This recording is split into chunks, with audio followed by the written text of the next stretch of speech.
We have talked over the last days quite a bit about reductionism, about specialization, about sectoralism, and all in the context that the world has become a pretty complex place, a pretty fast place. Everything is scaled up, everything is getting global.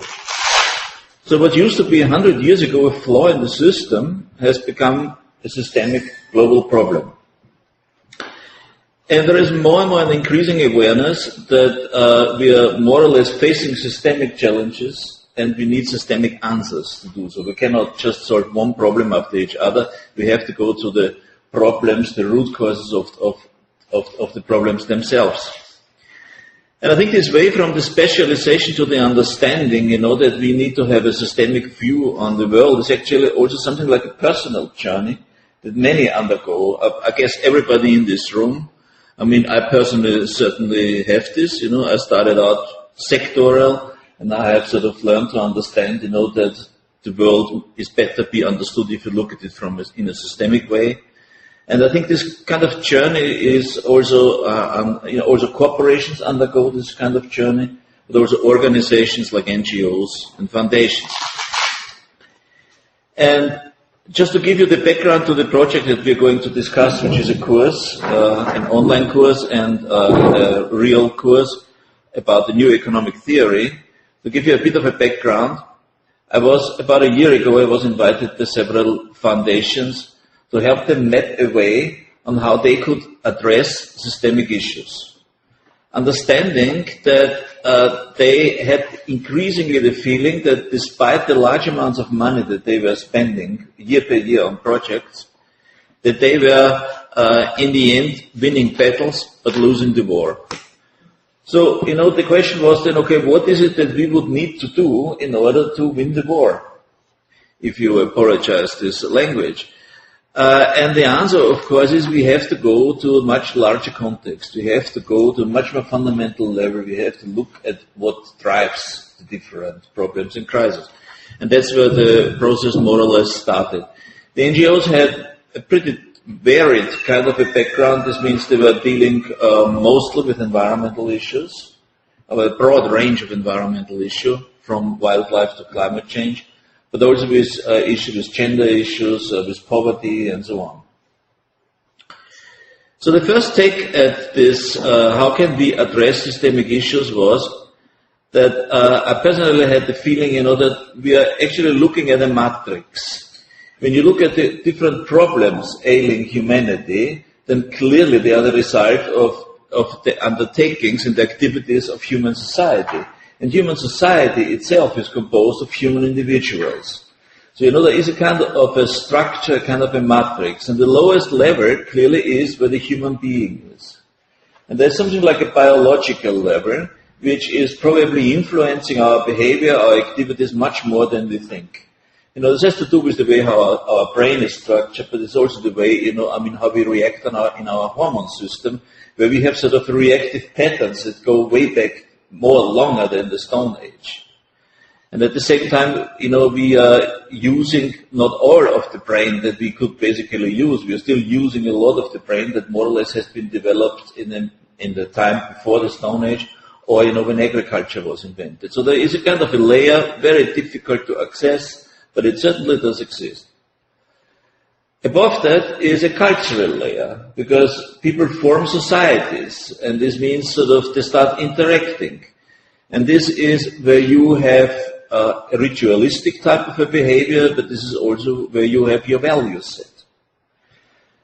And values, as we have seen in many different ways, are driving our behavior much more than we are aware of. There's also, of course, since we are thinking species, there's an intellectual level. And the intellectual level has enabled us to progress much, to develop technology, to understand the world in many different ways. But as a side effect, also it creates belief systems. And some of those belief systems can be really absolutely wrong, but because they are repeated, they become something like a truth which they in reality are not. But they also are driving what it is that we are doing. And then there is a level higher, this is how we organize. And there is mainly the governance system, so the kind of governance system that we have, which predominantly at the moment is democracy, but it's also the way how we organize economy. And Jürgen Randers, for an example, had that very interesting way of looking at it by saying that, as one of the authors of Limits to Growth, by the way, that what we have is a systemic challenge, what we need is a systemic solution, and what we get all the time is the exactly opposite, a sectoral solution short term. That's what democracy and economy are geared to. They cannot deal with very long-term solutions, it has to be absolutely short-term. So above that, then you have all the ramifications of what it is that we are doing, from poverty to climate change and wildlife depletion and so on and so on. Okay, you have this matrix. And this matrix is basically interconnected layers, and you could start, since they are all connected, at any one point, but what's the best point of entry into the system? And that clearly is economy, because economy is linked to all and everything that we do, and you can look at any kind of a crisis that humanity is facing at the moment. Economy, the current theory and practice of economy, is a major driver behind it. So the conclusion of that work was that if you really want to change, if you really want to address systemic issues, then the smartest way is you dare to change economy. This means to move from the current thinking and practice and theory of economy to a new theory and practice of economy. And this might sound absolutely crazy, but it is in effect not crazy, and anything on that level is, of course, overambitious. But then the next point is, okay, economy is a very wide field. So where do we start?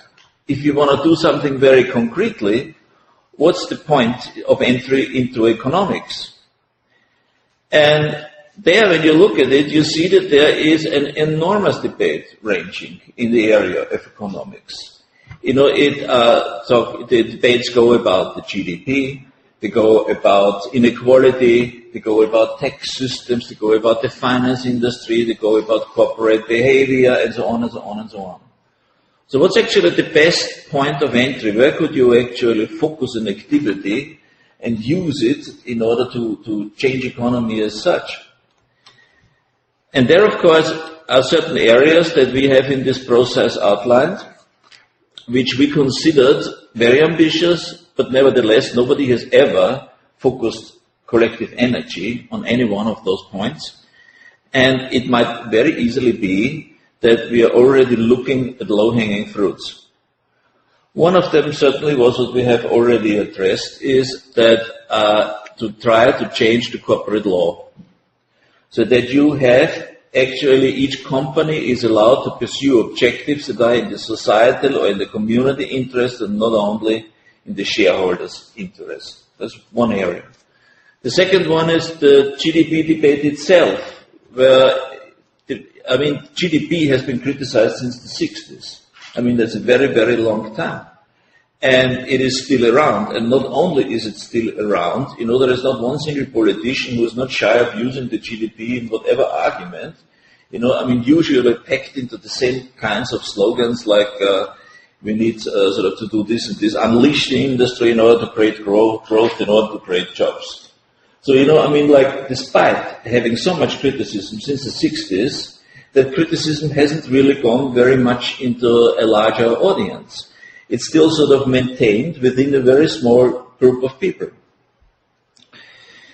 Another area is, and with the GDP, actually, the proposed activity was not so much, continuing to criticize the GDP, but focusing on creating something new that can run in parallel to the GDP and have a kind of a replacement power. So not lose the energy by fighting something that many have been fighting since many years, and there seems to be a reason why we can't move forward, but create something new.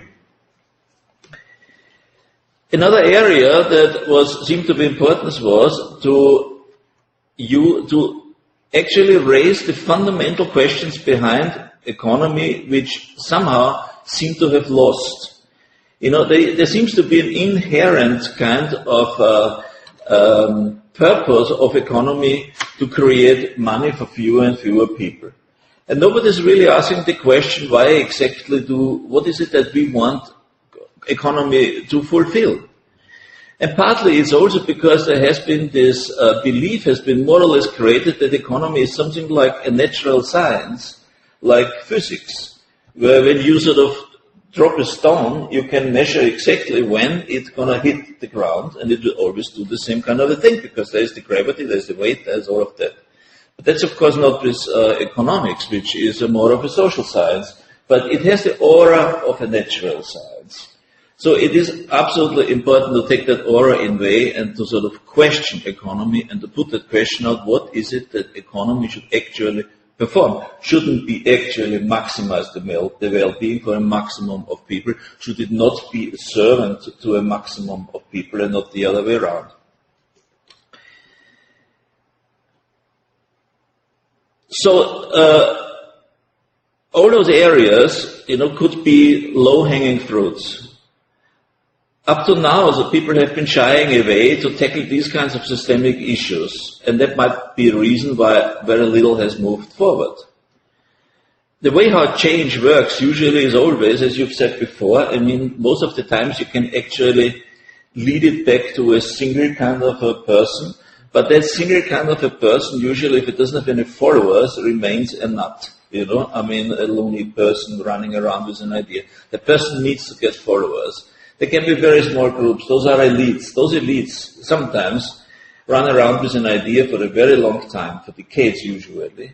But then there is a point in time when you get a kind of a critical mass, and then you get a gravitational kind of an energy, and then it can go extremely fast. So you need to have the right point in time.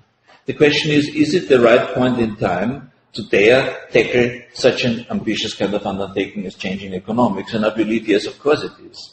And partly because due to the globalization, everything is becoming global, and you see the effects of everything on a global level. You see the weaknesses of every policy and everything, because it is becoming global. So I think it is the right kind of time to do this.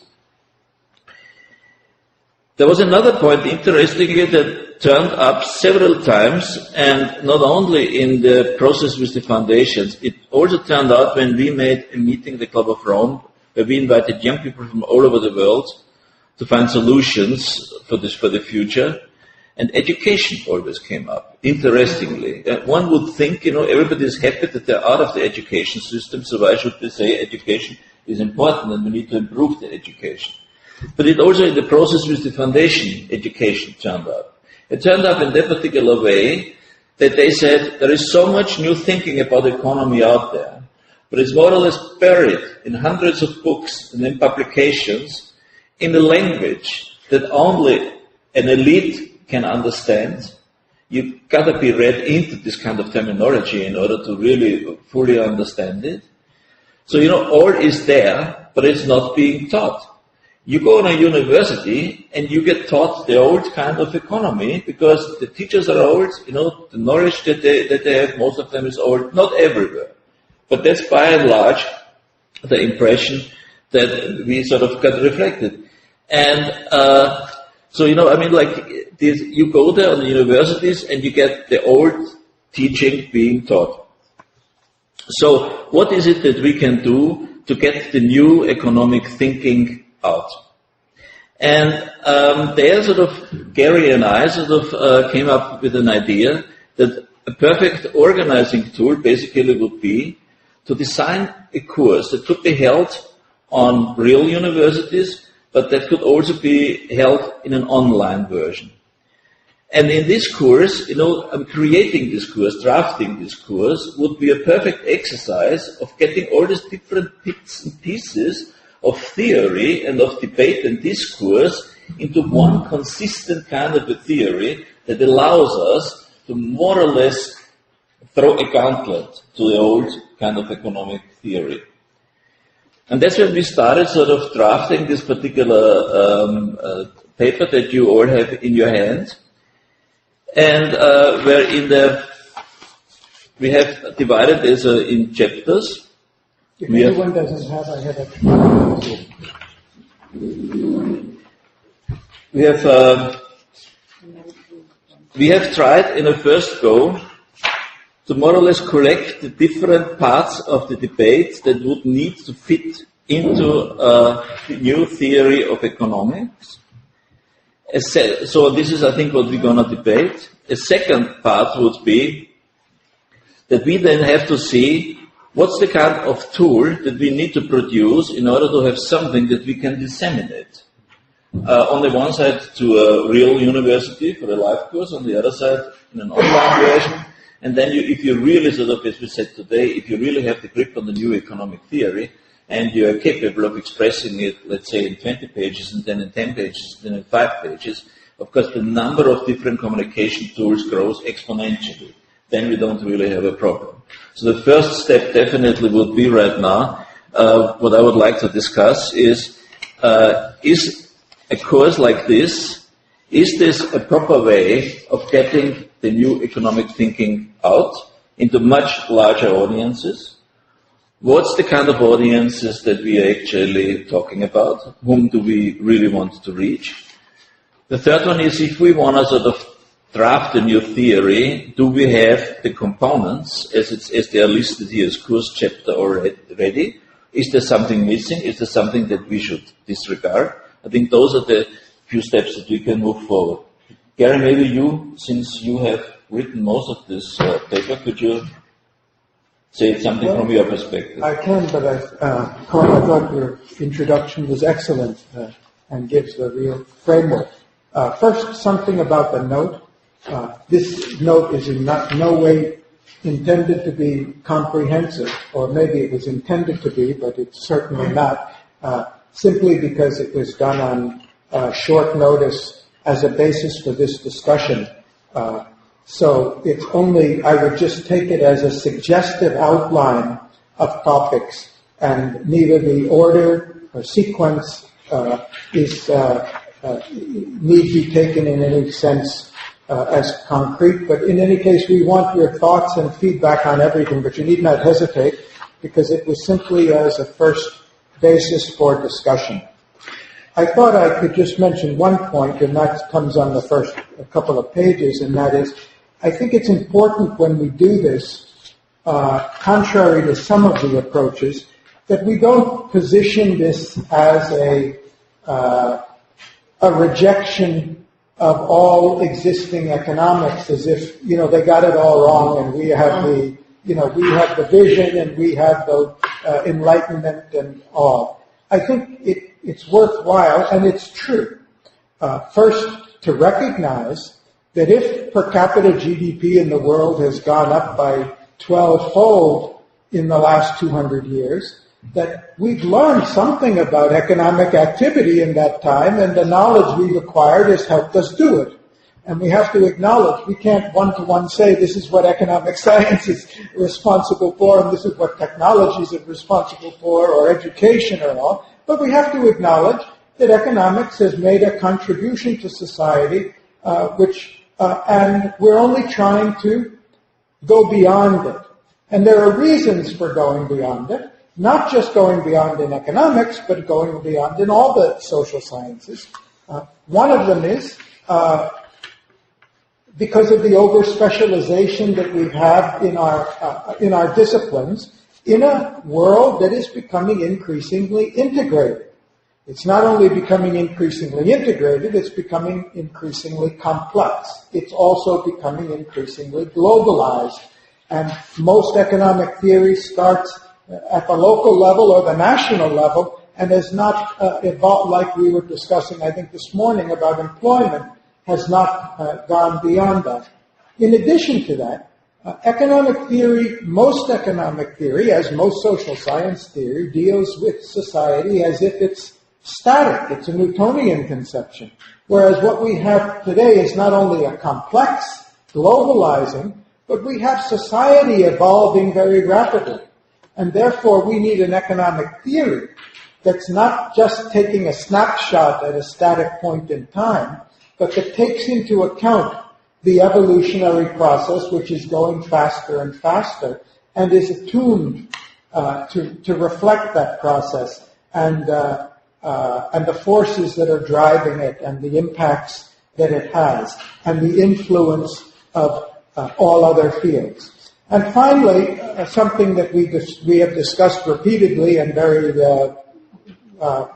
in a fascinating discussion this morning, I think we need to make a concrete premise up front that we are not talking about value-free social science. We are talking about social science that is intended to fulfill human aspirations, and its measure of doing that, not just for one, not just in one way, but meeting all those aspirations for everybody, is an explicit rather than an implicit assumption behind this work.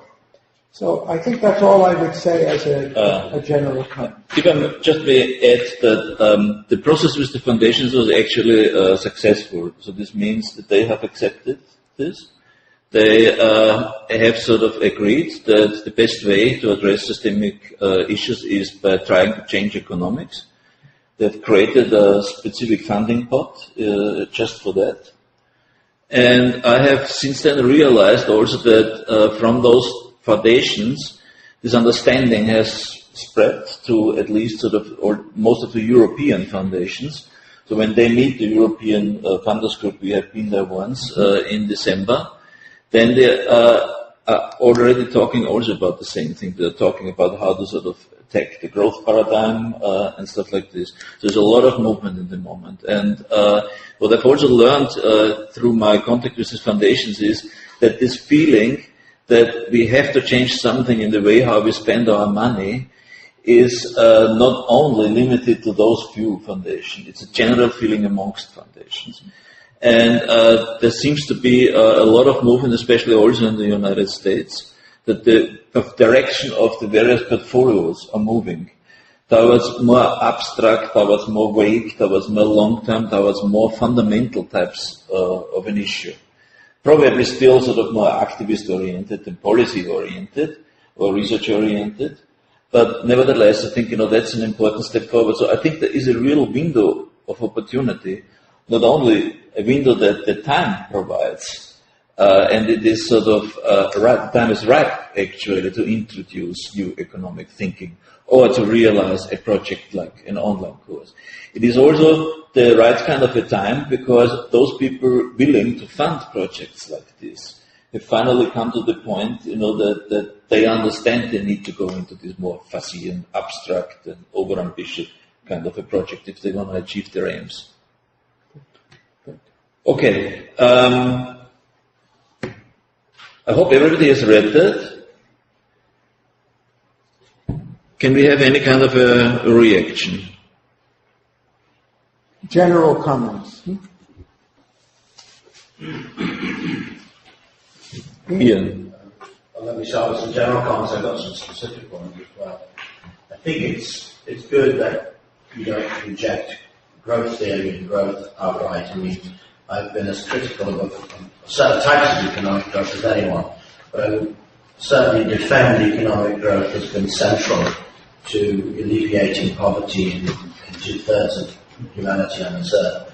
And many of these countries still need good old-fashioned economic growth, probably better done than at present. But I think that is an important point to make, and I'm delighted you made it. I think that could be so. I also think that as we develop this, in some sense, the real bite is chapter 15b. And it seems to me that can't be left too loose. In other words, this is like a sort of opera or a narrative or a story that it ends saying what we need is a new theory or a new path. That's not good enough. I think we have to at least have clear ideas of what that path could be. And the model is what I think elements of that are. So I think that those are me from the general point. I have some specific ones if you want me to give them, or I can give them later. Whatever you. I think there's some things that are missing, some things that I think need emphasizing. Would it be worthwhile going topic by topic, or you just want to? Why don't I just summarize them and then you can decide whether they're worth discussing? Well, I'm sure they're worth discussing. They're not in any they're not in any particular order. Okay. I think that one of the elements of complexity is that systems are going to matter more than ever. And so I think we need to think about how you integrate systems thinking into economic logic, because it has a huge impact on economics in terms of leverage, synergies, and lowering economic costs. And here I'm pretty familiar with energy system planning and the difference between going project by project versus going system by system, and the cost savings are quite astronomical and enormous. So linking systems is important. Linked with that, I think, is a piece you don't have in here, is what are the new institutions that will be required to deliver new economics. And here I see a great role, and this is what the NGO should like this, for intelligent third-party roles. I'm more and more convinced that we have to build trust into our system, in our institutions. And if there's one place that in America, there's a great deal of trust in the economic system, it's probably in the Fed. It's seen as intelligent, professional, and independent of short-term political process. I personally think there's a huge amount to build on that. In the UK, we've been pushing, and we've now achieved it, actually through Globe, to have a natural capital board. It doesn't have any teeth, unfortunately, but it's a start. I think we need public good boards, public good third-party intermediation into our system, whether it's on taxes, whether it's on implicit pricing policies for public good or whatever. So I would see that as some institutional dimension. My third point is one I made yesterday, and I realise now that very few people understand what the economic price is compared to the market price, and they confuse and conflate the two constantly.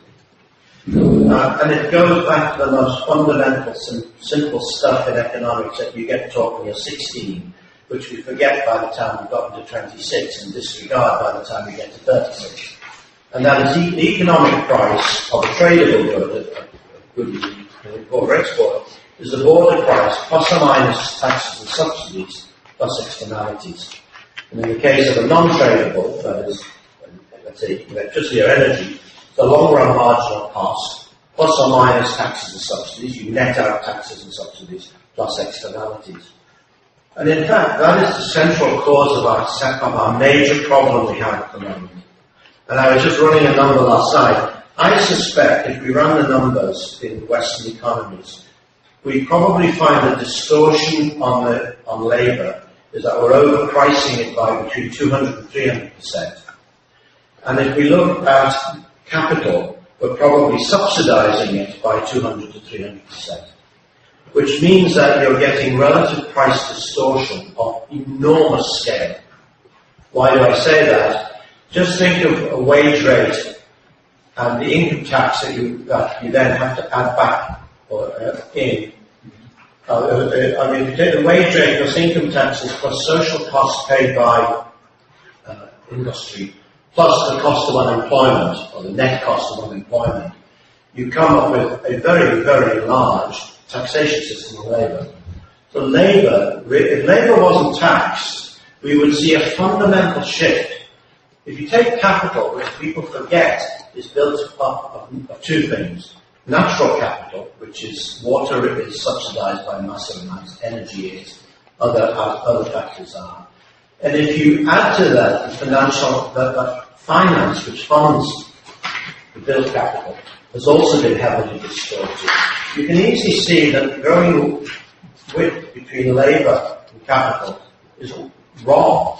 But that's the market price, that's the prices that we're facing at the moment. So if I'm a businessman and I'm going to hire a car, I don't care what Karl earns, what he takes home. What I care about is how much do you cost me. And actually you cost me 3 times more than you take home. So your wage rate is not a reflection on your value. What it is the taxes we pay. Meanwhile, if I then think, well, I'll go and borrow some money at 1% to build an energy plant of some sort that basically has energy subsidised, water at no cost, etc. Guess where I'm going to start substituting? I'm going to substitute capital for labour. So I think getting that basic understanding of relative market prices and relative economic costs is absolutely fundamental to this. Just two other quick comments. Risk and uncertainty isn't mentioned, and I do think risk-adjusted economics is, it's really risk management that is the name of the game in many respects. I think monetary, maybe under money and finance, but I think a bit more depth on monetary policy. I think the goals of the last number of years of quantitative easing have been strange in the sense that they're sort of Keynesian without purpose. In other words, you stimulate the economy, but you don't direct it. You simply stimulate the economy with quantitative easing. That's what Keynes said, but you don't direct it into any activity. And where it gets directed is back in to the wrong place, which is the capital intensive sector. And finally, I do think you have to have something on least developed countries in special circumstances. This is 2/3 of humanity. Perhaps 1/3 or more is in absolute poverty, and that seems to be a central pillar of any kind of economic discourse you would want. There's just a few comments on more detail, I guess. Good. Okay. Thank you. Sasha? How about Just very generally, I appreciate his points about the policy essentially subsidizing capital and taxing labor. But that's a fundamental political problem.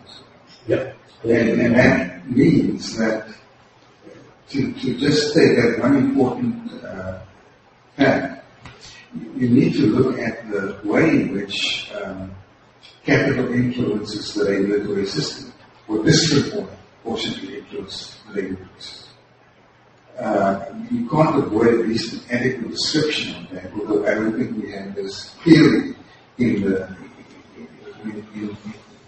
public eye and within the focus of the politics.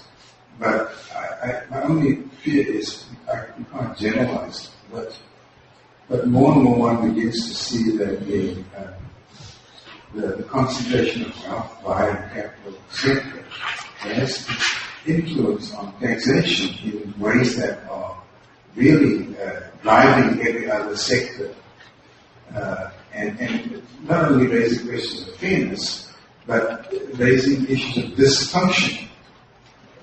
So we have to have a more adequate integration into theory, the context of power and influence in the regulatory system itself. There's an immense discourse in the US that grounds up any notion that regulation can have any separate regulators. So it goes to the vast attack on environmentalism, the vast attack on climate change, and so on, because you already created an ideology and you created the infrastructure of financial support that sustains that without a countervailing way to balance that. And then if you translate that beyond national into international, you have a radically uneven and virtually unpredictable way in which these things play out in different arenas of the world. So, I think there's, but that gets us back to the fundamental issue. And then this morning we raised another question, which I also thought, which was figured by Ian's comment the previous day, when he said, it would be of some value to actually look at the fundamentals of society and sense. And then the thing that struck me about that, it was that the weakening of the whole concept of contract. And the whole concept. Contract. And I mentioned to you that nothing works in all the models that we've seen unless you have exchange. Exchange directly means contract. And now what you've got is a system in which the freedom of contract is a radically diminishing idea.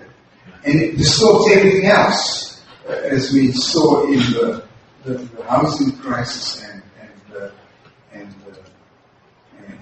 so on. And so, again, you see this politically played out in the US, because every effort provide a stronger regulatory stance to make contract formation and execution and so on a more equitable and an element of real choice for policymakers.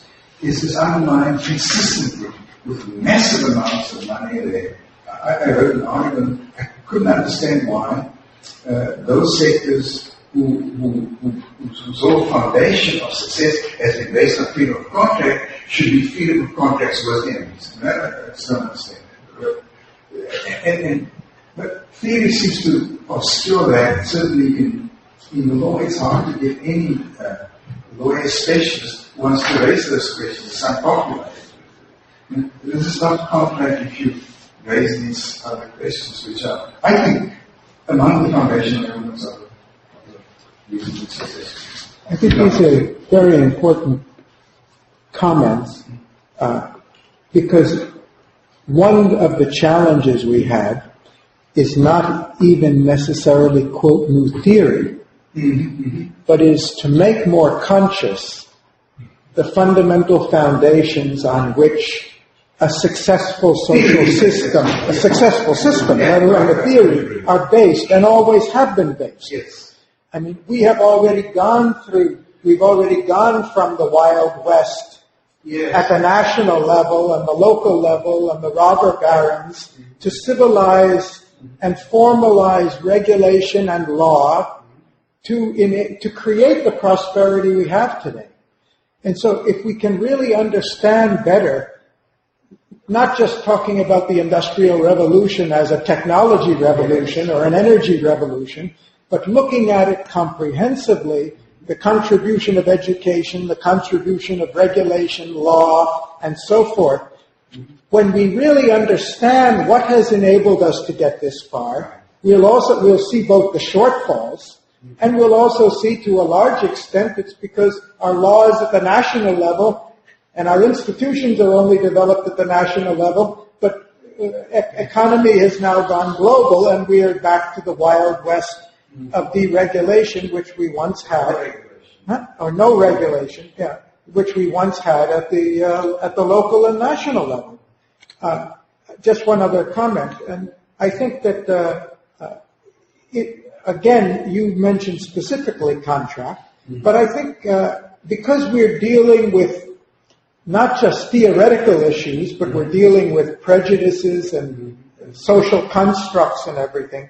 When we do this, we need to also bring out the fundamentals, areas in which law interacts, law and governance and other factors interact with pure economy, and make those points conscious. That's what we were discussing this morning. That's right. There's one aspect of this, the supply side economists, like Wagner and others, have really put out a massive discourse that look at any and all regulation as a cost to the economy. It may be a cost, but it may not. It may actually be something else. But we have a one-sided dialogue on this. There's no real dialogue. So that's something we need. Regulation may be an asset rather than a cost. It's fundamental. Yeah, right. I mean, but legal aspects play a role in each and every aspect of economy. I mean, the question is sort of what kind of legal aspects should be included in a course like this?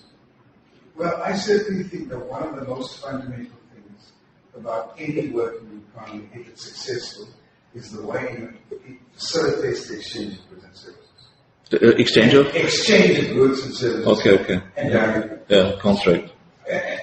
But then if you see very quietly the whole framework of exchange being undermined, then I think we have a serious systemic problem of both theory and practice. And it just strikes me that major corporate enterprises and lobbyists will spend millions to block any discourse of this notion. But it has to be put out there by somebody with some credibility. That's the role of corporations, partly, of course. There was another issue just of a corporation is also an instrument of power. Sure. Yeah. And you really have to better understand corporate decision making and all of the factors that shape them, but we see too big to fail as one area where what we're really saying in too big to fail is there are no regulations. There's no regulators for this.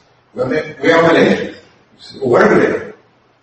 I'm not trying to be a left-wing radical. I'm just saying that's it's a serious thing because there's a massive amount of social and capital and economic power which at the same time concedes that there is no system of meaningful regulation to make it work more efficiently, more with greater accountability and with greater effectiveness for society. Sasha? Yeah, so sorry for jumping from one chapter to another, but No, that's fine. I will try with chapter 10, let's say, money and finance. Being globally oriented, we need to bear in mind that a huge part of the world with different principles there compared to the Western world. So we need to encompass this principle of alternative or Islamic finance. That's where something interesting in the context of global financial crisis. There is kind of asymmetry. We are going in the financial sector, especially it's very recognizable. We are going to share profit, but we are going to take the total risk. So it's kind of new risk management. You mentioned also in your discussion now. So I think we need to put stress on that issue. And since education, as you have mentioned, is a main change driver, I think we need to introduce new kind of measure, new kind of indicator. It's on the same acronym like return on equity, ROE. It could be return on education. What kind of return we are gaining from our education? Since knowledge and education are going to change the current circumstances. Not more productivity of labor as an old measure to measure economic activity, but productivity of knowledge. That is the point I think in the new context. I'm also familiar with Orio Janin's idea of flow, or I don't know how new measure, I don't know, familiar. But it's not, as I understand, it's not a new idea. Cash flow is also based on the flow of some. This point I can explain. Because Okay. it's just a notation, it's not self-explanatory. I just want to support the idea of flow, then of the stock. Well, actually, his argument, I mean, this was it's not just Orio's idea. Many people have mentioned it, but he's illustrated and written about it 30 years ago that GDP is a measure of flow. It's not a measure of stock. So it's telling you how much activity. It's not telling you whether you're getting richer or poorer. You may be having a lot of activity, but there is a very close explanation how GDP can rise, and but you don't take your natural resources. That was the reference, which Big was talking about this morning, broader. Indeed. There is also interesting concept already introduced. It's material flow accounts, also, which is counterpart for the system of national accounts. You are measuring the resource flows inside the economy. So you need to bear in mind that kind of ideas encompassed in material flow accounts. How about time as a resource? Are we thinking about time? Are we accepting or percepting, let's say, time as a resource? Because in my country, I usually hear that politicians say, well, it's really important to join EU, but it doesn't matter when it will be. Mm-hmm.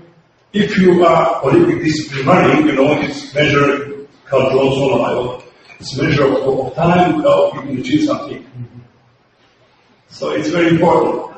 And also, there is something already introduced, which is the concept of corporate social responsibility. I would like to see something like consumer social responsibility. Are they accepting the products they offer? So they don't want to buy something, or they want to buy reasons. And it's not only cultural issue; it's also a matter of consciousness and level of consciousness they have. And also, just to mention, to remind you of my quick idea about doing this in a corporate nature respectability. It could be very, very, very interesting. Thank you. Maybe something like a little exercise. I think, the task itself is fairly clear. And that is, yesterday you've mentioned that actually a part of success, being successful, is organizing. So, it is basically organizing the new thinking that's around that is really confusing for everybody. And you see, we can start talking about anything. We immediately in 5 new lines of thought to bring it into to bring these pixels into the pictures that they represent, into a consistent type of a picture. To do this in a way that you make it easy for people to go through it and understand it, which means it cannot be 600 pages, and it should, have a language that's more broadly understandable and not only from experts. I think that really is the task. I think if we would manage to do this, then we would have really organized ourselves, and we would have a tool in hand that would facilitate the transition into the kind of economy that we all are talking about, that we need, and so on. The problem, the real challenge is where to draw a line. Because, there are hundreds of different topics, and each topic immediately goes in hundreds of different kind of avenues. Just take taxes, there are probably 20 different taxes in 20 different variations. So that's clearly not a level of detail that we want to go along. So, maybe just a question to you, Sasha. Mm-hmm. You are a professor of economy. I guess you probably are one of those who are teaching this new economy anyway, but you do have an understanding of other faculties where they don't. What is it that, if we offered to you, would really help you in getting this new economic thinking across?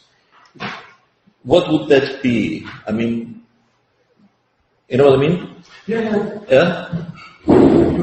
You actually asked me about the mean, how to help our students, our broader audience, let's say in my country or at my university, to understand our new ideas, new concepts, actually new mosaics, so to say. Yeah. Yes. It could be like physical presence, and then we have lecture there. It could be e-conference or something like that. But it could be e-conference, something like we are already doing in India, the States and so on. But I'm not sure that people that someone mentioned, probably you, Karl, mentioned that some ideas are still closed in a small group of experts, so we need to spread it more than the universities. General public is also very important. Yeah. Idea driver for our new economic theory inputs.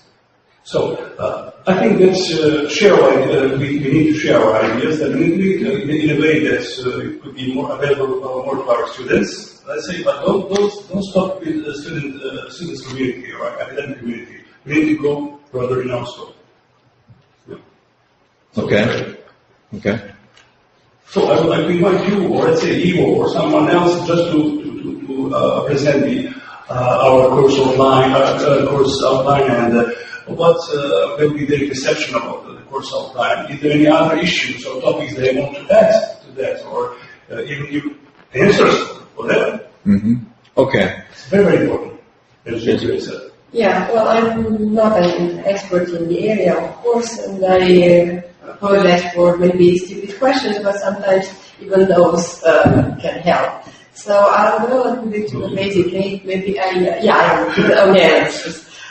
Maybe I didn't really got it. How are you planning to not only reach out potential audience, like, delivering the course through some systems via email, online, web page, whatever, or direct audience, but which are your targeted groups? Mm-hmm. Because usually a curriculum, whichever it is, mm-hmm. speaking about the course, need to be tailored to the audience, targeted audience, and also to the aims. Mm-hmm. Because if we just look to develop a theory that's either improving or building on or replacing another theory. It could just be a book.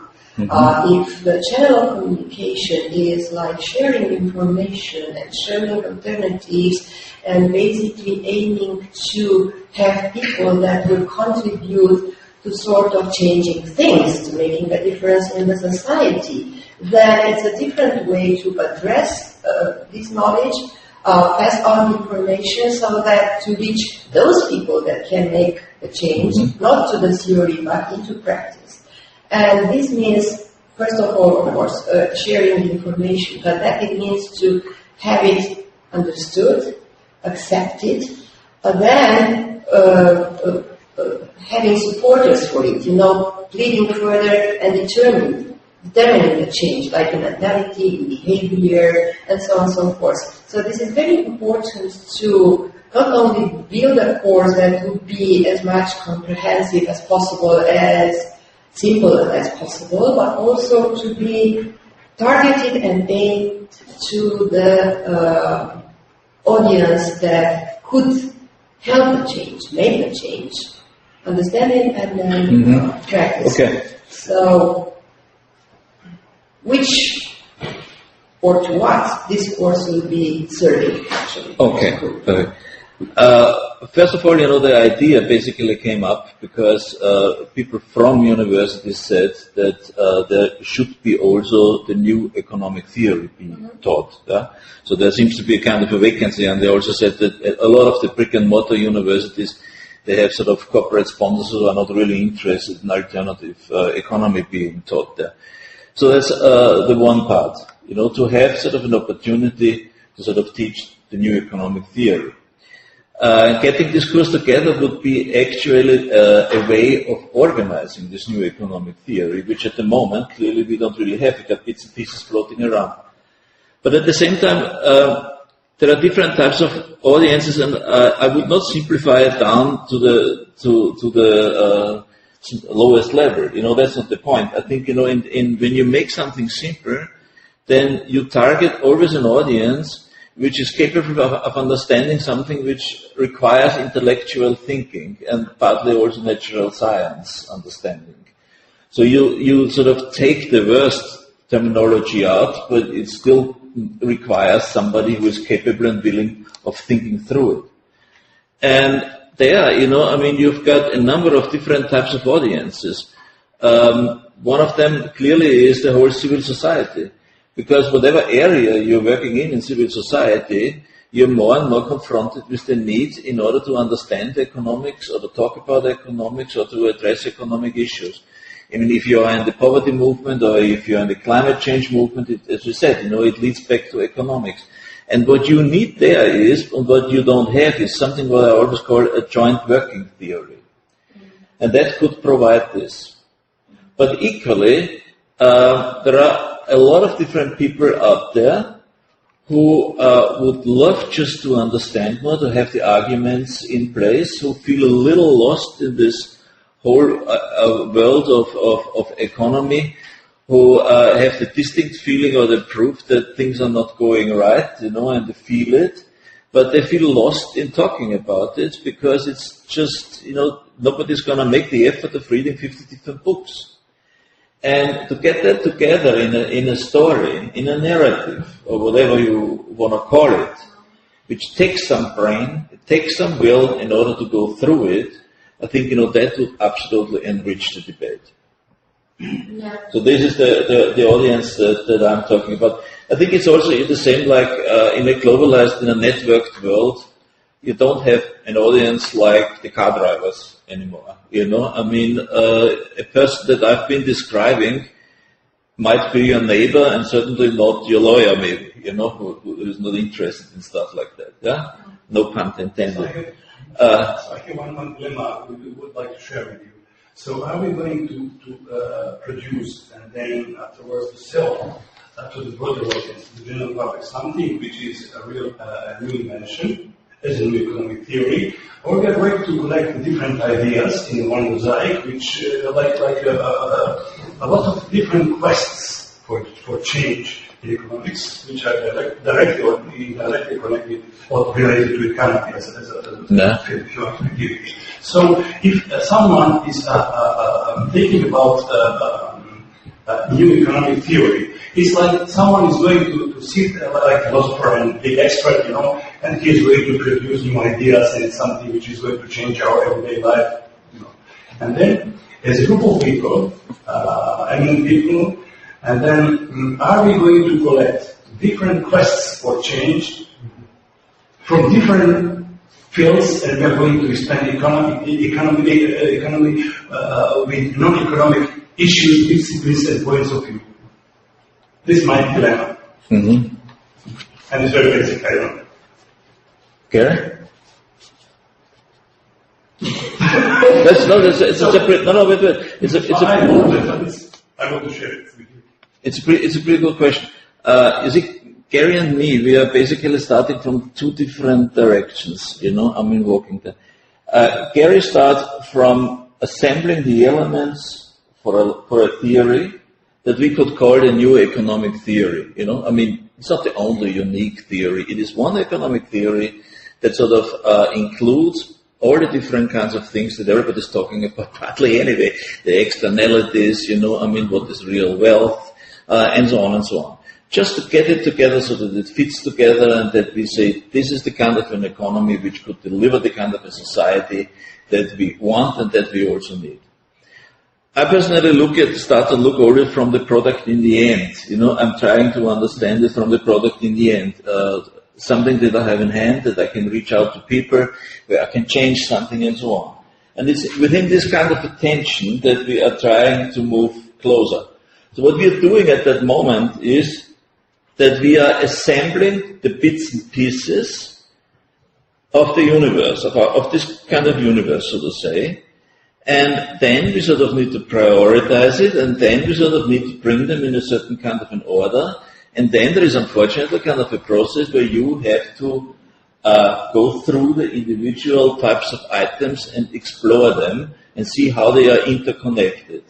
And hopefully in the end we will have a consistent kind of narrative. Let's call it a narrative, maybe better than a theory, of what economy should be like in the 21st century, a kind of an economy that does not create an unequal world, that is wise with resources, and that sort of treats natural resources, people and everything in the correct way. And is fit for a planet with 8 billion people, and so on.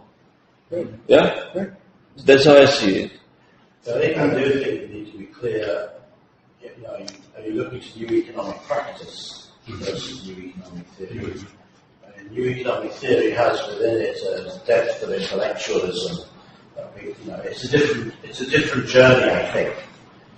It's not that they're inconsistent, but I think it's a rather different journey with different skill sets and different sort of thinking than what I would call new economic practice. Maybe do both. It may not be mutually exclusive. In some sense, they shouldn't be. We should be moving to a practice towards it. But a lot of what we're talking about is not really new theory. It's bad practice, and it's actually practice, which I find interesting what Winston said. And what I think about it, we now have a mutually reinforcing bad practice system. Whether it's our legal system, which, as you say, is not geared to the exchange of goods and services, whether it's our political system, which is geared towards very short-termism. We've got actually a very good quality, mutually reinforcing system. All do the wrong things. So I think this is a debate I think it's worth thinking about. Where would you take this? And maybe you take it in both directions. And maybe by separating out what are the practices that are simply dead wrong. You want more jobs, then why do you tax labor? You want to save natural resources, so why do you subsidize them? That's not rocket science at the end of the day. Practice. We have seen a lot of people focusing on the economic practice.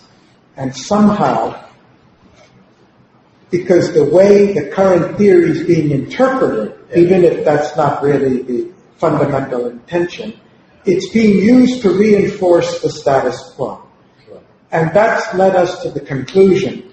I mean, you talked about yesterday the Tobin tax. It's a simple issue.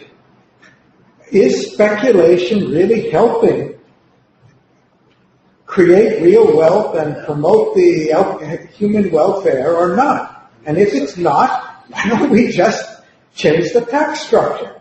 On unemployment, what you said about payroll, it's really clear and simple. But have we done a good enough job, do we think, about explaining that in practical terms?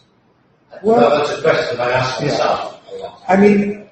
sorry, what was the question? Have you done a good job? Are we explaining this stuff in sufficiently practical terms that people can get it? No. I don't think we are. No. I feel we've done a good job on that. No. I think on employment, we've been working on it for about actually I started in 94, earlier. But I think we're meeting with not maybe real valid theory, but well-entrenched prejudices or interpretations.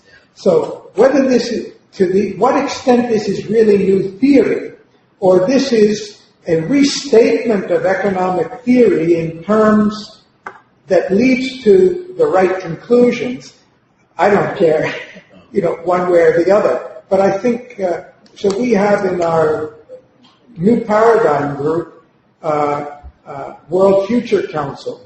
They're a very top-level group with a lot of competent people. Alexander Mikatol is one of their board members, but they have a whole host of them. They've done some excellent work on economic and financial policy, things we right away agree with, and they're very intensely lobbying it. But fundamentally, I think they constantly meet the prejudice of misconceptions about what economic theory really says. And as you said, if there's really a doubt as to whether regulation is valid or not, as Winston was raising, then let's go back to the fundamentals and challenge the premises on which the current interpretation of theory is based. And whether we are reviving original conception or altering the conception is really secondary. It's at the level of, I think there is a theoretical level at which we need to deal with them because of the prejudices and social construction that's... I agree very much with what you said. I think one layer I would add is we have to sell this. There's a marketing job to be done. Karl knows better than anyone. It's not just doing what we think is right, it's how do you sell it. Yes. And the great danger of saying we're creating a new theory is you can be shot down much faster, I suspect, than we can if you say what we're saying is let's get back to some sensible practices. That's a good point. So I think we have to link it with, how do we sell what we're trying to sell in a sense. So that's my only... And I don't know where I come out of this. I read if you see the issue. what I said, you sell it. It's the best. There's some critical theory for paying. The question is how to pitch them. That's why in my opening remarks, I stressed I was not trying to invalidate, the development of economic theory. We're saying it needs to evolve to keep pace with the changing circumstances. But I take your point. I mean, we do have to market this.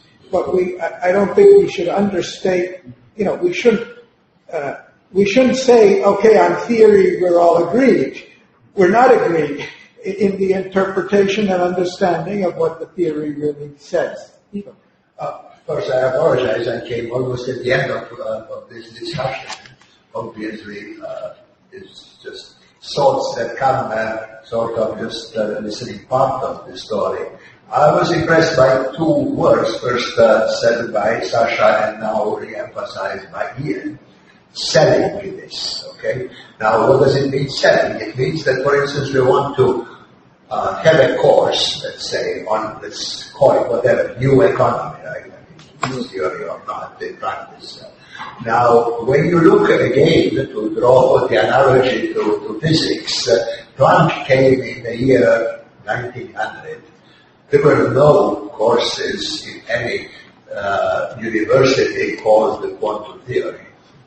It took 30, 40 years before they even modestly tried to do that. And what did they do? They put something like spectroscopy using some of these things, okay? Now, it took quite a long time before any theory of relativity was taught reasonably. And let me tell you that in 1990, there was an experimental proof that Einstein's general theory of relativity is correct. Now, we don't have and won't have proof that what we are talking about in economy is correct. Right? I mean, we don't. So it is a more complicated, it's just a more complicated affair. Nevertheless, let me say that, of course, several people use various phrases. As we know, Soros and his big foundation are using the phrase new economic thinking. Mm-hmm. We put forward new economic theory. Now, as Boltzmann and other physicists said, there is nothing as practical as theory. Theory is extremely practical because then you can shoot it, agree, disagree, and do various things. Now, maybe we go toward the theory, maybe we just want to demolish any theory. Maybe the economy is not appropriate to be a theoretical science, I don't know. But we are fairly open. Now, but in terms of selling, ideally what it would be good for the World Academy, for Club of Rome, if it joins us and so on, is to be able to sell this to somebody say, okay, fine, I'm going to listen to you guys and devote some of my time and consequently money also for you to give lectures and so on. So what are we going to tell them? Now, one of the best things to sell, and this is exactly what they did in quantum physics. They were actually telling them how to calculate spectra. Because they were eager to be able to calculate spectra, okay? Trivial, stupid, inconsequential. What here would be, and we started that way, employment. Employment, if we could get something, how to increase the employment from now meager employment rate of 50-ish% to something reasonable like what is the European Union target of 75% or something like that. So employment is something that we could do. Taxes is another thing that we could do. So maybe we should do rather than never rejecting the idea that we will have eventually the theory, but giving skills. Because skills are something that can be sold. This is an idea, that just came out of listening to what you said. I'm not arguing that I know what I'm talking, but just seems to be something. It's also just explaining very briefly. Selling in our context doesn't mean that we're going to earn money with that. But we change our ideas. Yeah. Our ideas. Convince someone to Yeah, you see, it's always money. If 50 people are going to devote 50 hours to listen to us, whatever this is, this is money. Time is money. Yeah, it is money. And I think it's not an either or. Yeah. I think the reason, even if we want to focus on policy, you mentioned employment. The problem is, for the last 4 years, the governments of the world have been, by and large, trying to solve the problem of employment by economic stimulus as if that's all you can do. But when you look at this, when you look at it theoretically, you see that the reason we're having an employment problem is for structural reasons that are built into the way our payroll taxes are governed, our pricing on energy, on 100 points. So the value of the theoretical discussion is it will make explicit to us the decisions that have been made that have backed us into a corner to the point where we say there's no way to generate jobs. So without doing that, if we list 50 policies, they would themselves fall into a theory.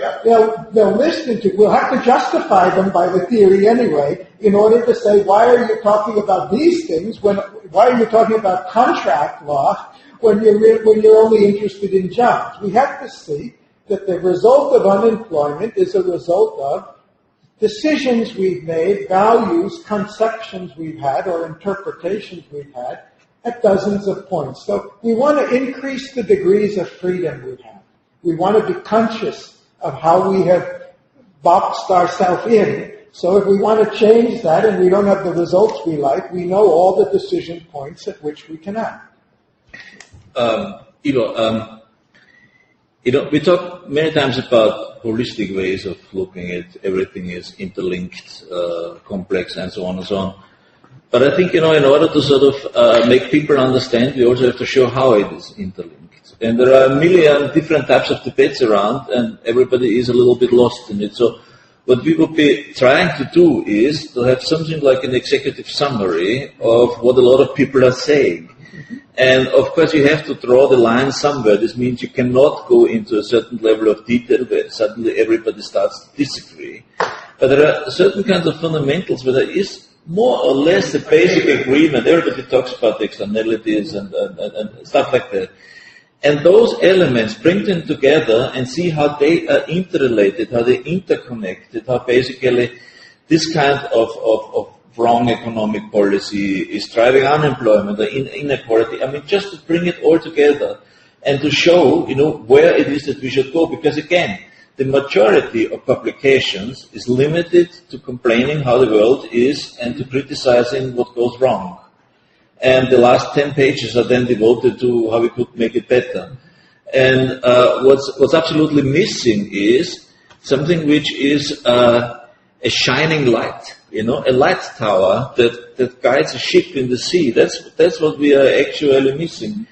And this is the attempt to do this. And one shouldn't get hung up on the word theory. I mean, actually, I really agree with this. Theory is a very dangerous word because you immediately get in a debate about the theory. A new theory, actually about the new. Yeah? One should also not get hung up about the course. The course is just an outreach tool that seemed natural in the context of this university initiative and of the organizations like Club of Rome, the World Academy of Arts and Science. Because what you would have is, you would on the one side have the brain power, you got plenty of economists in both of our organizations, and with the university you would have an outreach mechanism. And if you have a MOOC, which is sort of a virtual course, then you are also in addition very independent. The only thing you need is you need to do that kind of work of creating this executive summary, no matter how long it is, and to sort of transform it into something which is a communications tool and get the money for it. And I believe getting the money is actually the smallest challenge. I think, getting the story together, that's what we are discussing. And I think it's actually quite a helpful debate because we see the booby traps in there. If you think of what economics is intended to be, it was the ultimate transdisciplinary discipline. Because what it said is that for every good and service and asset in a society or in a country, it has a value. And society's goal, set against its goals and aspirations, is to maximize total value in some sense. The problem we've had in one sense is that we've valued some things and not others. We've misvalued other things relative to other. So we misvalue labour relative to capital. We don't value beauty. We don't value, etc., etc. And so a lot of what we're talking about is getting back to basics. So it seems to me, I like what you said, it's not an either or. I think it's very important. I see three themes of strands. One is practice. And just pointing out the stupidity of our practice. Yeah. If we want more people to have work, why in hell are you being charged 3 times what you're getting for your work? Yeah? Why is society charging you 3 times what you get for your work? Meanwhile, all the assets, the capital is being built to be subsidized. So the third one I think is really important is not so much can we demonstrate a new theory of progress. Can we demonstrate a new progress? Can we construct some scenarios of a job-full world and an ecological neutral world? What would it look like? What would you have to do to get there? Now, people may say, oh, that's your value, sure. But it's not a bad set of values to be worried about. You're going to eliminate poverty if everybody has a decent job. You're going to give people a meaning in life, in their lives. You're going to give them some hope for their aspirations. You're going to get them educated. And you're going to hopefully hold the ecological system constant so that you will always have it for your future generations. And maybe there's another 2 or 3 scenarios we can paint. Another one is what does the leisure world look like? I mean, there's no doubt 10% of the world's population can produce 100% of the goods and services nowadays. Well, of the goods anyway, I'm not so sure about services. What sort of world would that look like? Is that a world we want to see? So sort of painting scenarios and then mapping out what the economic conditions would be needed to do that properly might be another way of getting that debate going. So just some thoughts. I think it's not neither or, as you say, it's not the answer. Vincent? Yeah, there's 2 points. Ian mentioned, I think it may be of some value to sell whatever we're doing with firm ground fundamentals. Not really thinking of them, at least a mention of them. I had mentioned that there's some scope here in contract.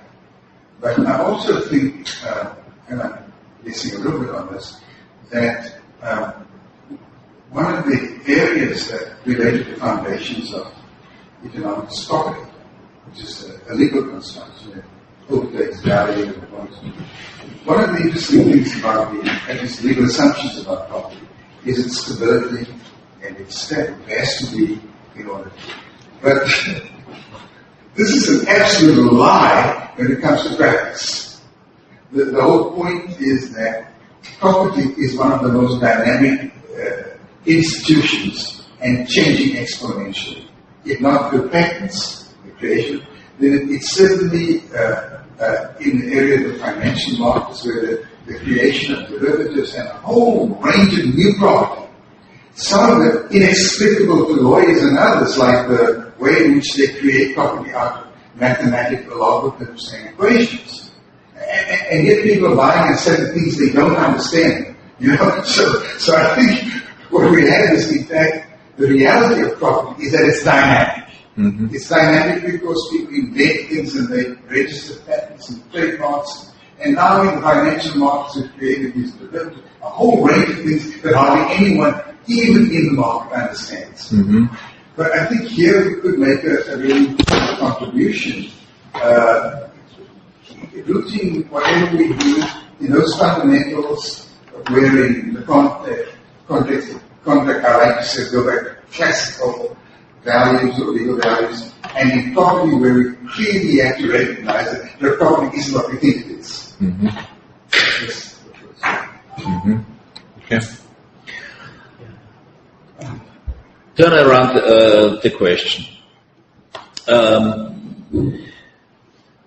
As I said, what we're trying to do basically is to crystallize a part of this paradigm discussion. The paradigm is actually a level higher even, where paradigm change.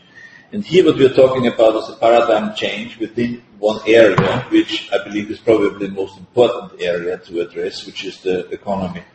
So we are sort of getting one step more concrete. From what we've been talking about, creating an executive summary, getting the essentials out, so there is something like a working theory that people can use and relate to, that connects also parts of the elements that everybody is drawn into separate discussions also. Do you think there is a market for that? So I'm really turning this now around. No, I think there is a market for this, there is no doubt, because we have a situation in the economy which is really dismal. I mean, yeah. There is a need. If you discuss with anybody, it's not the question only of employment, the taxes, of the economic crisis, of everything. You need something. So if we could have the skill to sell certain things, reasonably meaningful, that could be implemented in some domains for some countries, and let me tell you again, we did, right? I mean, there was this effort with the discussion about the employment. It was in Bern, and then we repeated this, for instance, last time in Sarajevo. And these people listened and came with a bunch of young people and so on. We could follow this up. There is another thing which is important now when I think, and let's not only use the example of physics, but we use the example of art. When you are an abstract painter, you want to sell your painters, you have to somewhere implicitly, people have to appreciate that you know how to make figurative pictures. And of course, Picasso and all of them did have this enormous capability. Now, what did we do? If we take as our total, history, including Club of Rome and the World Academy, there is a finite limits to growth, which now has data shown in the University of Melbourne and several other that were model 3 is reasonably accurate. And then we did a number of other things together, Club of Rome and World Academy. This is a sellable product. Okay, just a question. Before you mentioned very specific topics, where we could propose solutions, okay?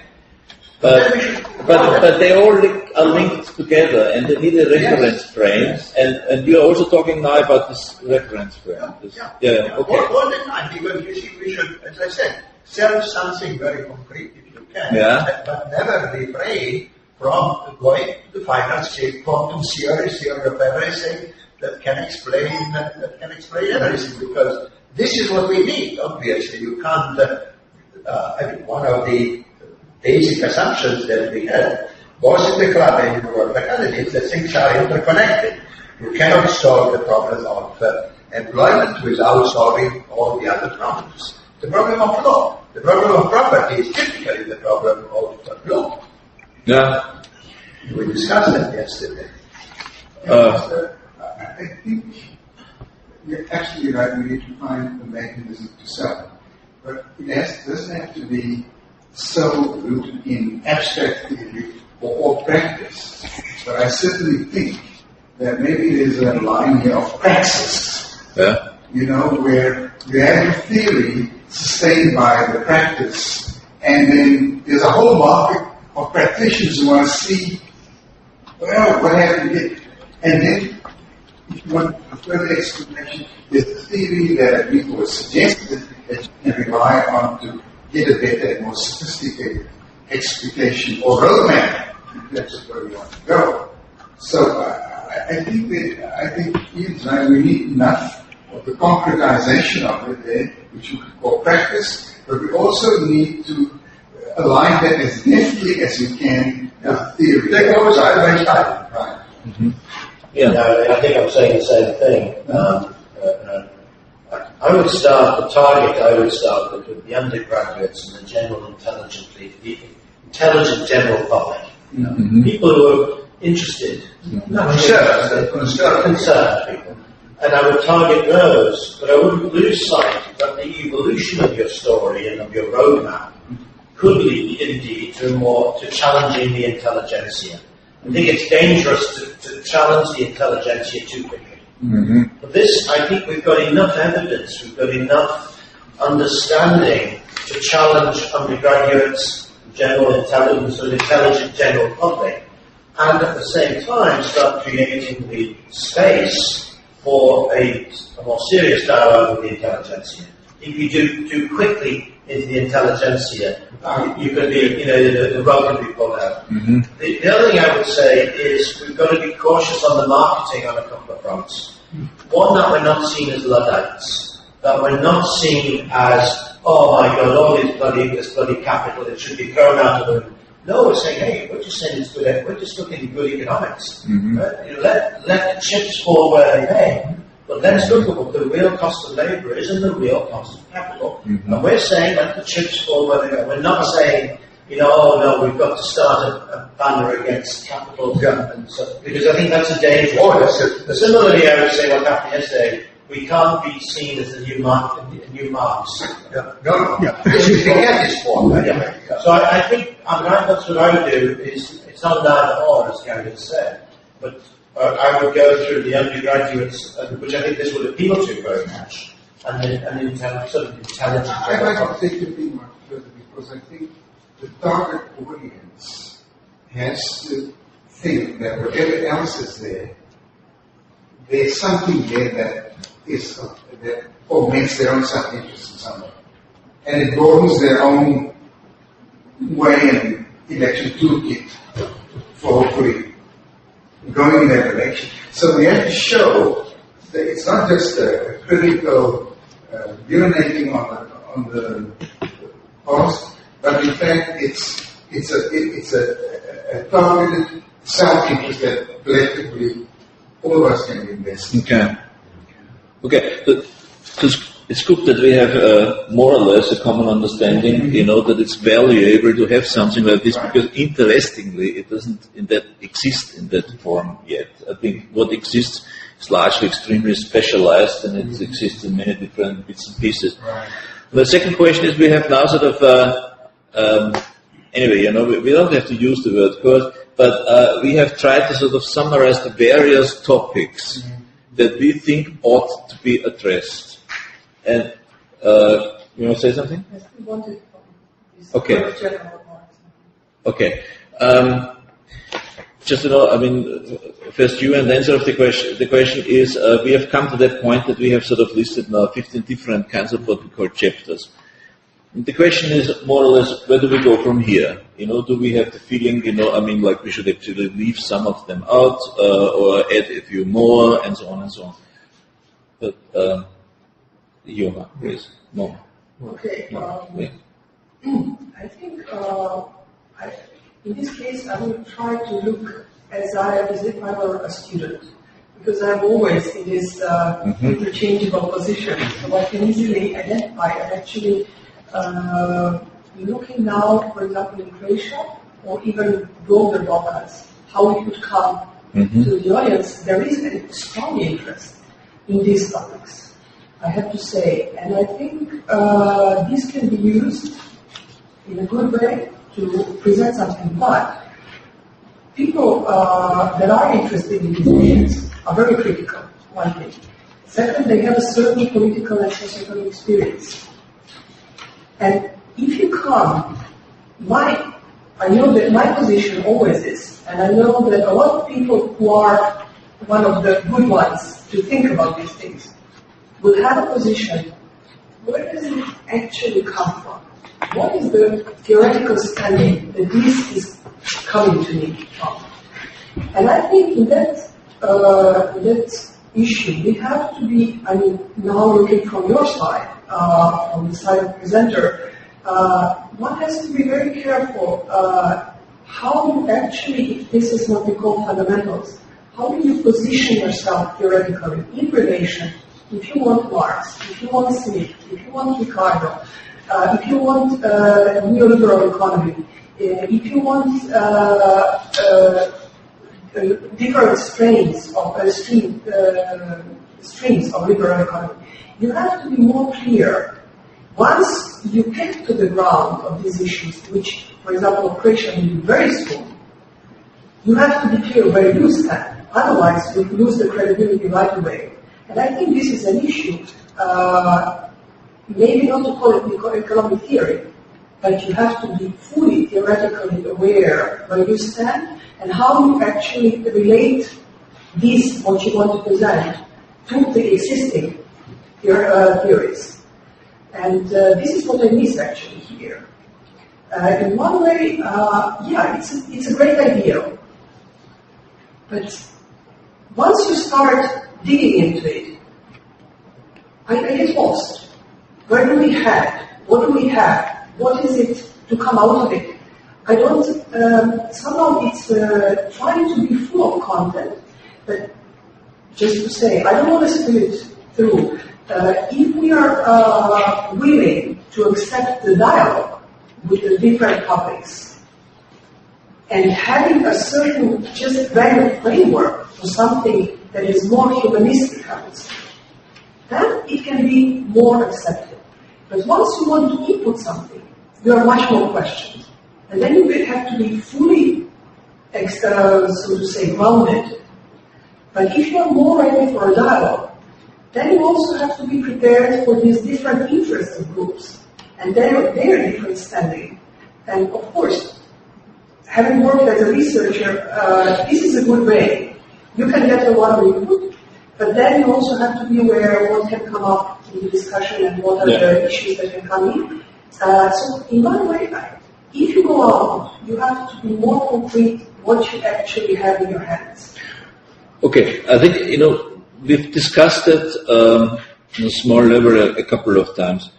And, of course, for an example, you can't make everybody happy, I mean, you can't be everybody's darling, I can't, for an example, come out with a theory where I say, well, some people say, government should be abandoned, and other people say we need a very strong government. I think we would, in that case, come out with a certain kind of opinion that we prefer sort of a stronger public policy, more regulation. I think that's a question that really has to be dealt with. That's a bridge that you cross, that's a river that you cross when you're there. That's my personal feeling. Because, there is not a general answer to that. But one way or the other, I think, it would have to be, in a certain way, opinionated. I think I understand part of Nora's problem or where you're coming from, at least partly. Because, the last 2 weeks, you've been here this week, have been on a much more general subject of, is there a basis for a trans-disciplinary science of society? And now we're zooming in on a specific topic of new economic theory. We're not discussing economic theory. Even yesterday, Ian raised a number of very important points about where economic theory and practice needs to change, and we had a brainstorming exercise on where economy is linked to and dependent on other aspects of the society. We have been having discussions on this in the Academy and in the Club of Rome and writing about it extensively for the last 3 years, but none of that has been essentially brought into this discussion except parenthetically. We talk about employment for 5 minutes, but we've had whole conferences on employment. So I understand that the context for this discussion at the end of, at the end of the week of covering everything else, well, what are these guys talking about, and what is the basis for this? So, in that sense, of course, if this is reflective of all the work that's been done, it's very, very nebulous. I think there has been a lot of discussion and a lot of analysis, which the purpose here was really not to discuss the substance of new theory or new thinking. The purpose here was to discuss the rationale and form in which new thinking or theory could be presented. And in that sense, it's somewhat out of the context. What is it we want to present? What is the basis and rationale or justification or support for that is not part of this discussion now. So it can look like it's just hanging somewhere insubstantially. But I think, so in that context, I would say Karl's answer is the best answer. This will become clearer as an issue as we go forward than it can be right now. Mm-hmm. Ian? Sorry. Could this whole approach be taken like sort of analyze what we've done thus far, where we are now, what's needed, which means more like lessons learned and recommendations and new developments or stuff, rather than presenting the new theory. I mean, we are kind of all feeling that those words are not quite reflecting a tactic approach, like it's questioning and somehow rejecting. So maybe just... I don't think we need to worry about what we're going to call it. We can call it economics for the 21st century and not say whether it's theory or practice or policy or anything. But we're only trying to talk about that whatever we do, we'll have a theoretical as well as a practical component. And, you've raised enough doubts about what we call it that we have to give it serious thought. And one thing, as you have, somewhere here that economics last chapter, economic future of humanity. I didn't really look into all the curricula, but is there somewhere the subject of sustainability in terms of individual, organizational, society? I mean, that has to be. Yeah, in because if saying only economics and the part in other chapter just social, it means we are not approaching the third. Yeah, that's or the third is natural, but we are not cross-cutting. integrating. Yeah. Economic with social and natural, like resources, like sustainability of humanity. But I think that would be addressed already chapter 1 and chapter 2. Because that's one of the goals. Our premises are that economics is functioning independently, Yeah. and that it has to be integrated with the wider culture. That's a good point. I think the intent. Yeah. The substance out of less trouble than the flow, the storyline, as it were. And it struck me, I just started thinking that I can see 6 sequential stories coming out. One is historical, a sort of primer on economic thought. I mean, what are the critical inflection points on economic thought from Ricardo Smith to Chicago School? I think the second one is, what does today's predominant economic model look like? Because one of the things is we've moved, with the possible exception of North Korea, to a pretty homogeneous economic model with a set of economic principles, a set of the role of the market, etc. What have been the positives and less positive elements of that, and what are the key elements? Then the third is, what are the critical issues of today? Synthesizing, we've got them in there. The role of public goods, the new institutions that need misallocation, the fact it's not delivering on the kinds of things most societies would give value to. Jobs and the beauty of our natural systems are important. Then I would say the next one is what are the critical issues for tomorrow? Why is it important to think of the way the world is moving and how will that potentially impact on our thinking? And the fifth is the way forward. What needs attention and why? And then I was in the sixth is, towards new practice and new theory, what really matters. And then I think within that you can then bunch a lot of your issues under that. And I found the sequencing, not substance, but more the sequencing didn't seem to tell the story. Seemed to jump around a little bit. What was your last one? Towards new practice and new theory. Build the two together, it seems to me. What are the new practices and how might they influence our new theoretical underpinnings and new thinking of them? And then I think a lot of these other stuff you can kind of slot under that. And what I found is as I thought it through, I couldn't see where the storyline, how it was. There's no narrative here. It's just a list. Yeah. Okay. Very good. I think that's a pretty good suggestion. I think we probably will change the title to make it. The title that you had was actually pretty good. Economic of the 21st century. It's neutral enough. I think what we will do is we will sort of reorganize this whole thing. The third one is that this should be produced, and it does not have to be a course. The course idea is just an outreach implementation tool. Blended itself because of the universities and the desire from economic students. And I think that's where we take it, right? Any suggestion for the next phase, process-wise? I think we will work on this.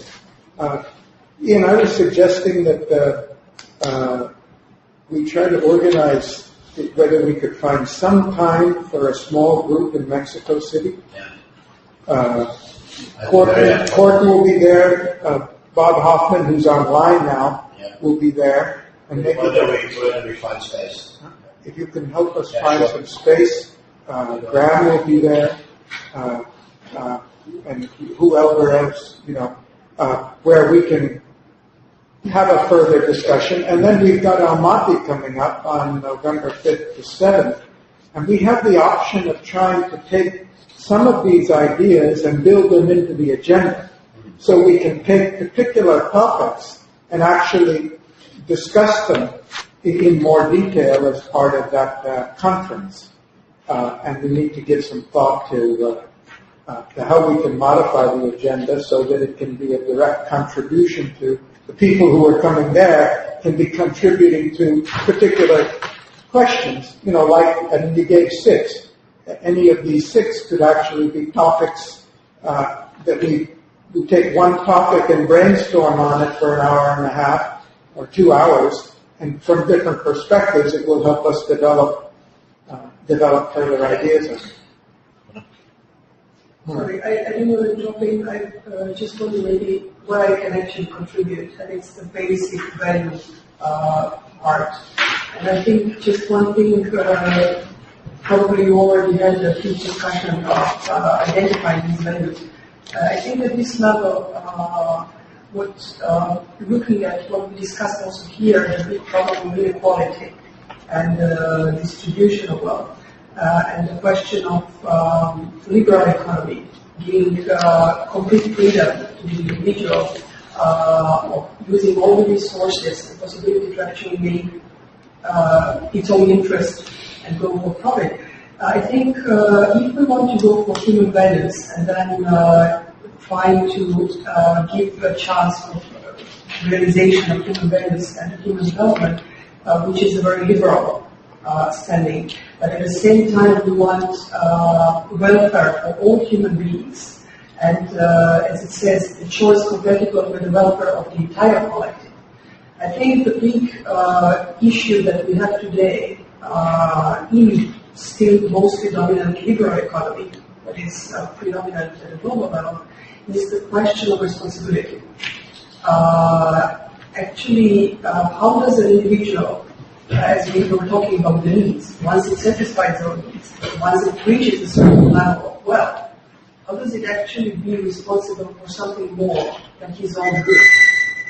And I think the issue of responsibility is maybe underlined, maybe invoked here, but I think it should be put more straightforward, because what we have is a predominant liberal model. And the question sorry? You said we have predominant liberal economic model.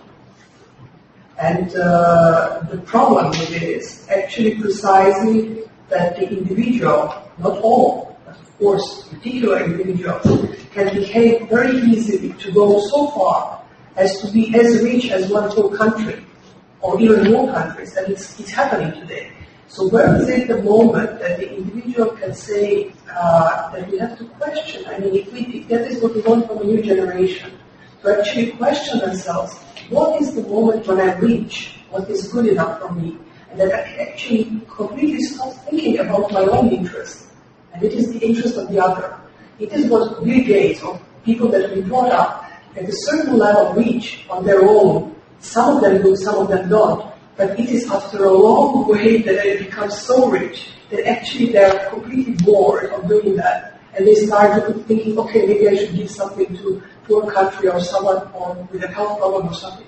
But actually I think for a new individual to grow up in a society that we would like to see is that is here that at a very early level of education to start thinking of what is my need, what is your need? Should I be more rich than you if you are so unhealthy or if you have this and this basic problems? So it is this relation, I think.